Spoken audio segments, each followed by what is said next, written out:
বিষ্ণু ঈসা ইসলামের 13 বউ। বিশ্বনবী চান প্রত্যেক বউকে সমানভাবে ভালোবাসা দিতে, কিন্তু পারেন না। শুধু রাতটা ভাগ করে দিতে পারেন, এক স্ত্রীর ঘরে এক রাত। আল্লাহরে বললেন, আল্লাহ যতটুকু আমি পারি তুমি আমাকে ততটুকু হিসেবে হিসাব নিও।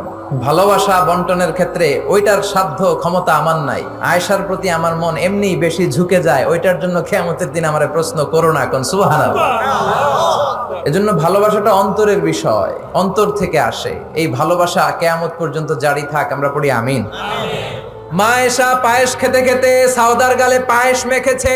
বিশ্বনবীর বউ সাউদা কেঁদে কেঁদে বলে, ও নবী দেখেন আপনার একমাত্র কুমারী বউ আয়েশা পায়েস খেতে খেতে রাগের মাথায় আমার গালেও পায়েস মেখেছে। কি মেখেছে?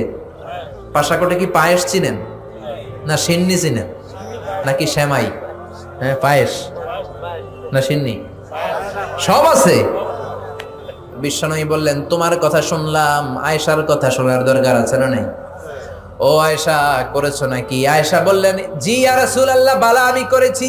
যখন পায়েস মেখেছি তখন আমি রেগেছিলাম, এখন আমার রাগটা কমিয়ে দিয়েছে কে?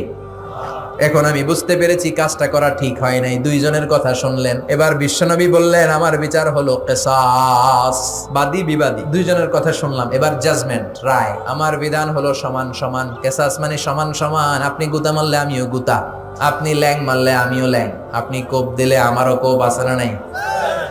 আপনি আমারে বেসকে দিলে আমিও বেসকে দিব, এইটারে বলে কিসাস। কি বলে?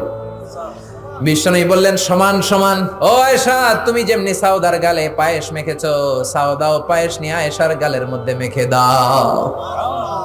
মেখে দিল, মেখে দিল।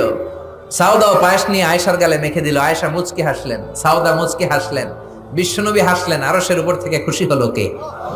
আর জোরে কে? কি সুন্দর রায়, কি সুন্দর রায়! গোটা বিশ্ব এই রায় থেকে শিক্ষা নাও।